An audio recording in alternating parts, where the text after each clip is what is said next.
life, every day, late at night, not okay. All I want, and I pray, all I need are some better days. Fuck me, I'm looking in the mirror, so foggy, but Halo guys, welcome to my channel. Kali ini aku mau bahas tentang 3 tipe teh atau 3 jenis teh yang paling recommended untuk penurunan berat badan. Selain itu aku juga akan sharing tentang gimana sih caranya memanfaatkan teh untuk membantu menurunkan berat badan sehingga program diet kamu jadi sukses. Yang pertama adalah teh hijau atau green tea. Teh hijau atau green tea ini udah famous banget di kalangan perdayetan gitu. Jadi nggak perlu dibingungin lagi gitu ya, karena semua teh diet pun pasti kandungannya adalah teh hijau. Jadi teh hijau ini memiliki antioksidan yang tinggi dan dia juga punya banyak banget kandungan zat di dalamnya yang bisa membantu pemecahan lemak dan penurunan berat badan. Jadi kalau kalian tertarik untuk minum teh hijau, kalian wajib banget buat nonton video aku karena aku udah bikin satu video khusus tentang teh hijau. Jadi aku nggak bakal ceritain lagi di sini karena teh hijau ini adalah juara satunya. Aku udah bikin video khusus tentang teh hijau. Jadi buat teman-teman yang penasaran tentang teh hijau, kalian wajib nonton video aku tentang teh hijau.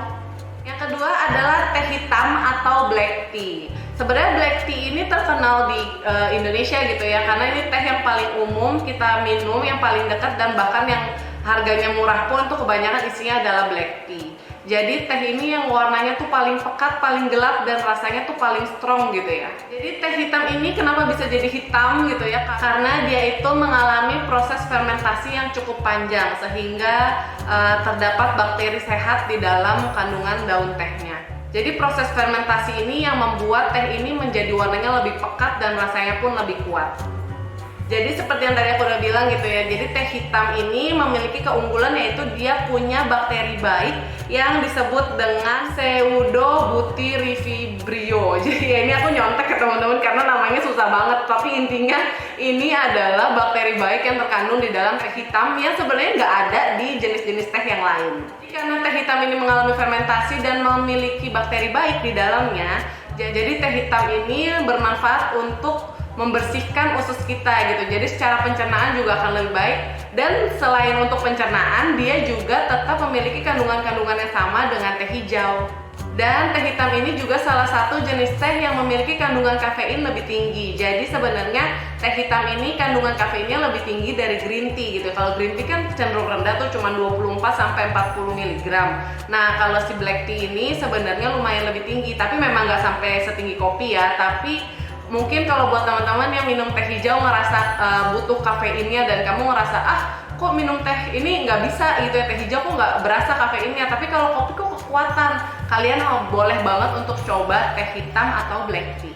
Ketiga adalah teh olong. Teh olong ini tuh terkenalnya di kalangan Chinese food, yang restoran-restoran Chinese tuh biasa ada tuh si teh olong ini gitu ya. Jadi dia bukan tergolong teh yang umum. Mungkin kalau green tea sama black tea lebih umum gitu ya buat kita. Spesialnya adalah dia itu punya antioksidan yang paling tinggi dibanding dengan green tea dan black tea. Coba bayangin ya, jadi dia tuh menangnya di antioksidan. Kalau si hitam itu kan menangnya di bakteri baiknya. Jadi teh olong ini dipercaya bisa meningkatkan termogenesis di dalam tubuh kita. Jadi aku sering bahas juga tuh ya tentang termogenesis. Termogenesis itu adalah sistem pembakaran tubuh dari panas tubuh yang bisa, kalau dia meningkat itu pembakaran energi di dalam tubuh kita juga akan semakin meningkat, dan kalau energinya cepat kebakarnya udah pasti lemaknya lama-lama juga akan dipecah dan diubah menjadi energi. Termogenesis dari teh olong ini selain bisa meningkatkan metabolisme, termasuk metabolisme istirahat, pembakarannya lebih maksimal, dan juga dia membantu untuk menekan proses pembentukan lemak di dalam tubuh kita.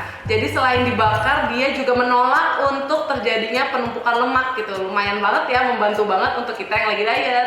Jadi itu dia 3 jenis teh yang menurut aku highly recommended banget untuk teman-teman yang lagi diet supaya membantu proses penurunan berat badan kalian.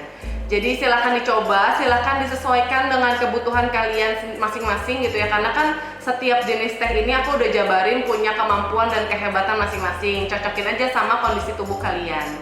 Selain tentang jenisnya, aku juga mau kasih tahu kalian gimana sih caranya memanfaatkan si teh ini untuk membantu program diet kamu. Yang pertama, minum teh itu bisa sampai 3-4 kali sehari. Jadi beda dengan kopi gitu ya, yang mungkin betternya tuh cuma 1-2 kali karena kafeinnya tinggi banget. Nah, teh ini karena memiliki kafein yang lebih rendah, maka boleh dikonsumsi beberapa kali, mungkin maksimal sih di 4 kali ya, jangan kebanyakan juga gitu. Tapi bisa diulang gitu beberapa kali supaya kamu juga mendapatkan hasilnya lebih maksimal. Yang kedua adalah teh itu diminum 1-2 jam setelah makan. Jadi ini penting banget ya teman-teman, jangan pernah menggabungkan teh atau kopi sebenarnya ke dalam program makan kamu. Jadi teh itu mengandung asam fitrat yang sebenarnya ini bisa menghambat proses penyerapan zat besi dan protein ke dalam tubuh kita. Makanya kenapa lebih baik kalau kamu mau minum teh gitu ya, dijedahin aja jadi dari program makan kamu. Misalnya kamu makan di jam 12 gitu ya, kamu boleh minum teh itu sekitar jam 1 sampai setengah 2 supaya unsur-unsur dari makanan kamu ini udah diserap dulu dalam sama tubuh kamu, proteinnya udah diserap, zat besi udah diserap, baru kamu minum teh. Jadi nggak ada terganggu tuh penyerapan zat besi dan proteinnya. Ketiga, kalau kamu mau jadiin teh sebagai booster energi kamu ketika kamu olahraga, kamu harus minumnya setengah jam sebelum olahraga. Berbeda dengan kopi, teh ini kan kafeinnya lebih rendah daripada kopi. Makanya aku bisa rekomendasiin kayak 1 jam, 2 jam sebelum olahraga masih oke gitu ya. Sedangkan kalau teh, karena dia kafeinnya sedikit, maka lebih baik kamu tuh minum berdekatan dengan jam olahraga kamu, supaya ketika kafeinnya benar-benar lagi terserap tubuh, energinya lagi banyak-banyaknya pas kamu lagi olahraga. Jadi energi kamu meningkat dan manfaat dari tehnya juga dapat digunakan secara maksimal. Keempat, ini penting banget gitu ya. Jadi kalau kamu minum teh, jangan pernah minum teh yang ada tambahan gula-gulaan atau apapun rasa-rasa. Dan bahkan sebenarnya aku sangat merekomendasikan untuk minum teh yang betul-betul dari daun, bentuknya daun. Bahkan kalau aku tuh minumnya nggak mau dari yang tea bag yang udah bentuknya serbuk gitu. Jadi benar-benar dari daun yang masih berbentuk dan kita rebus langsung di pot. Karena semakin natural dan semakin dia sesuai dengan wujud aslinya, pasti manfaatnya juga akan semakin besar. Dan tambahan gula itu sebenarnya kan juga bakal naikin kalori. Aku kan pernah bahas tuh ya, kalau gula itu benar-benar meningkatkan kalori, terus juga dia menghambat pembakaran lemak. Jadi sebaiknya kalau kamu mau memanfaatkan teh untuk penurunan berat badan, jangan ditambahin gula. Tapi kalau kamu mau minum teh buat happy, buat seneng-seneng sesekali pakai gula juga nggak masalah. Jadi fungsinya berbeda ya teman-teman. Kelima adalah kalau kamu pakai teh yang jenisnya pakai tea bag yang dicelup gitu ya, jangan merendam tea bag kamu lebih dari 3 menit. Jadi aku pernah baca di beberapa buku dan di beberapa jurnal, jadi itu ada yang membahas kalau misalnya di dalam tea bag itu terdapat unsur kimia yang kalau terkena air panas terlalu lama dan terendam bersama teh, dia akan merusak kandungan-kandungan di dalam tehnya gitu. Dan kadang kan tehnya malah jadi kental. Nah, ketika dia kental itu sebenarnya fungsi dari tehnya udah nggak optimal. Makanya ketika kamu minum teh dari teh celup gitu ya, jangan dibiarin gitu di dalam gelas kecelup terus sampai dingin gitu, jangan banget.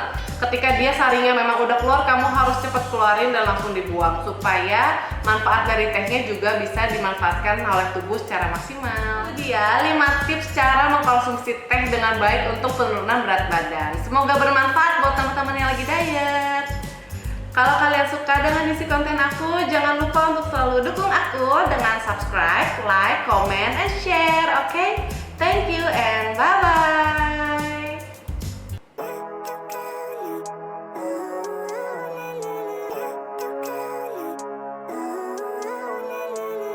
Living life, everyday, late at night, not okay.